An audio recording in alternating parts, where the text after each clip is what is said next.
Hockey has consistently drawn a specific audience due to its intense nature, and frankly, the level of physicality witnessed on the ice. It remains the sole major sport that permits players to resolve disputes through physical confrontation directly on the playing surface. Today's hockey game, though still pretty rough when compared to sports like soccer or basketball, is far less violent than the intense clashes seen on the ice in the past. One standout figure from those earlier, more aggressive days was the notorious Larry "The Rock" Zeidel, the man who earned the moniker "The Rock" well before Dwayne Johnson took on the name. He received the tag of the fastest stick in the Midwest, and it wasn't because of his slick stick handling. Larry had a reputation of using his stick as a spear whenever he felt it necessary, which was quite often. No other professional player was involved in more stick-swinging incidents than Larry. His evident strength and durability stood out as one of the toughest defensemen of his era, enduring nearly a quarter-century in the game. Like his namesake, he displayed toughness, rising multiple times throughout his career.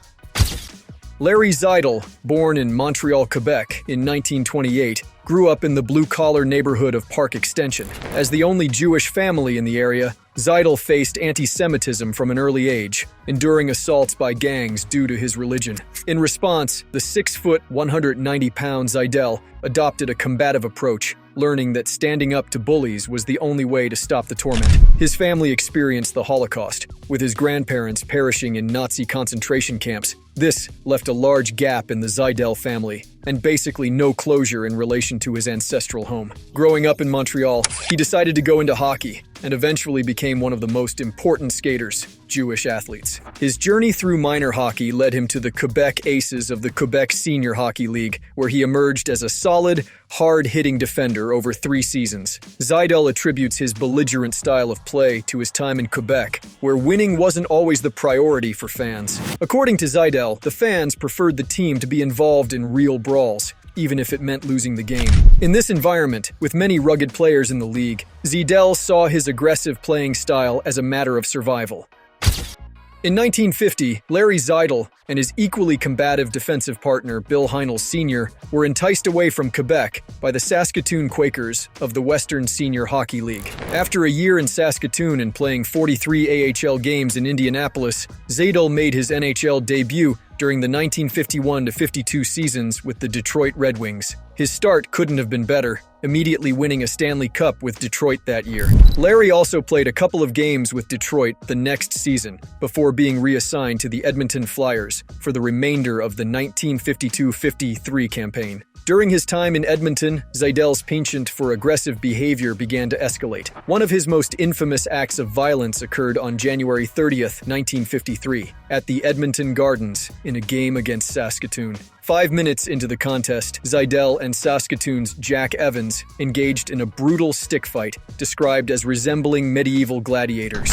They broke their sticks by banging them on each other's heads, carved at each other with jagged stumps covered in blood, traded punches, and finally wrestled each other to the ice, exhausted. Later, as they were being led from the ice, Zeidel noticed he was bleeding more than Evans, so he grabbed a loose stick and hit him over the head with it. Zeidel admitted to holding back a little, thinking that if he hadn't restrained himself, Evans might have been killed. Despite his combative, on-ice persona, Zeidel took pride in his Jewish heritage. The Edmonton-Saskatoon rivalry resulted in more ugliness when, in a later game, Zeidel was taunted with anti-Semitic slurs hurled by Saskatoon fans. Zeidel was subsequently sold to the Chicago Blackhawks in 1953, playing one full NHL season in 1953-54, before being traded back to Detroit, which again assigned him to Edmonton for the 1954-55 season. This marked the beginning of a minor league odyssey that lasted for 13 consecutive seasons. Zeidel's demotion to Edmonton was reportedly not well received, and it has been said that even his own teammates feared him. The Edmonton team had young future Hall of Famers like Johnny Busick, Norm Ullman, and Glenn Hall, but Larry Zeidel wasn't in the mood for a learning curve, reportedly stating, "You punks are playing with my playoff money, and you'll answer to me." Zeidel made it clear he expected results. Team owner Bill Hunter recalled that during these days, Zeidel would often be found screaming, crying, and pulling his hair out after a loss. Zeidel's wild temper was on full display in a 1955 game in Vancouver, when he sucker-punched Phil Maloney in the penalty box and was ejected from the game. Refusing to leave the ice, he challenged the entire Vancouver team to a fight before being restrained by 8 police officers. In 1955, the American Hockey League's Hershey Bears acquired Seidel, where he provided savvy and physical defense over 8 seasons, earning 2 Calder Cups, but also accumulating fines, suspensions, and even arrests. Don Cherry, Seidel's defense partner and roommate for 2 seasons in Hershey, described him as one of the most violent players, alongside Connie Mad Dog Madigan. Cherry recounted instances of Seidel carving up opponents, emphasizing that Seidel never initiated violence without provocation. Cherry shared a memorable story of Seidel intimidating a player named Bo Alec, who was taunting Seidel. Despite warnings, Alec continued to provoke Seidel until he dumped the puck in and taunted, "Go get it, Larry!" In response, Seidel jammed his stick into Alec's face, causing a pool of blood. Even though Seidel's opponents were terrified of him, he skated around, daring anyone to confront him. On October 2, 1958, Larry Seidel and the Hershey Bears faced the New York Rangers in an exhibition match in Niagara Falls, Ontario. In the first period, Seidel and rookie Eddie Shack engaged in a stick-swinging battle that resulted in Seidel receiving 10 stitches. Both players were ejected from the game. Undeterred, Seidel later charged at Shack in the stands, triggering a full-scale riot involving fans and law enforcement. Seidel, Shack, and another player were all arrested, with Seidel facing charges of assaulting a police officer and creating a disturbance.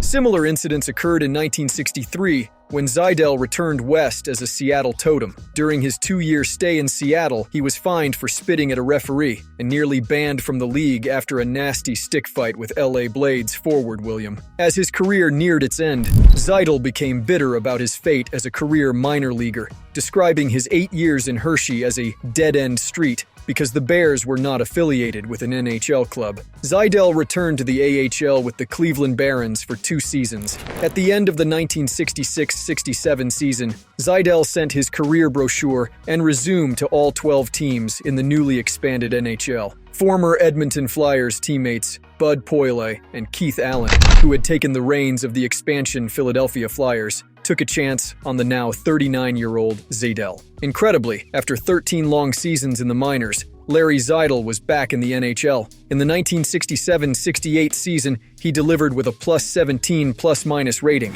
Importantly, he became a mentor to his young defensive partner, Joe Watson, and helped calm the nerves of his roommate, young netminder Bernie Parent. Seidel was intent on reforming his bad boy image, commenting that he was playing like a choir boy. Despite efforts to reform his image, not everyone was convinced that Larry Seidel could suppress his predatory nature. Veteran hockey columnist Dick Bedos expressed skepticism about Seidel's attempt at rehabilitation, describing him as an excessively intense member of the Philadelphia Flyers who had transformed from an unschooled ogre to a literate werewolf, still eager to drink the enemy's blood, preferably at room temperature. Bedos' skepticism proved accurate, and the werewolf would return, this time with a personal vendetta. On March 7, 1968, during a neutral site home game in Toronto, due to damage to the Philadelphia Spectrum's roof, Seidel faced off against Boston's Eddie Shack. Moments after Seidel leveled Shack with a cross-check, both players engaged in a violent stick-swinging brawl that left them bloodied and bruised.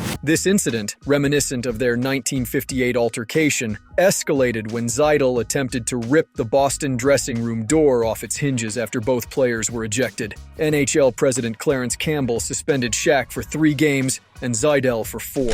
However, the reason behind Seidel's aggressive behavior became a subject of controversy. Seidel claimed that the Boston team tried to intimidate him about being the only Jewish player in the league, allegedly making anti-Semitic remarks. Campbell denied these reports, and Flyers owner Ed Snyder agreed, stating that Shack had nothing to do with any vicious name-calling, and competitive baiting reports were blown out of proportion. Seidel also conceded that Eddie Shack made no anti-Semitic remarks. The Bruins vehemently denied the charges, with one player accused by Seidel not even being dressed for the game. Seidel returned to the Flyers for the 1968-69 season, but was demoted after 9 games when veteran defenseman Alan Stanley was acquired from Toronto.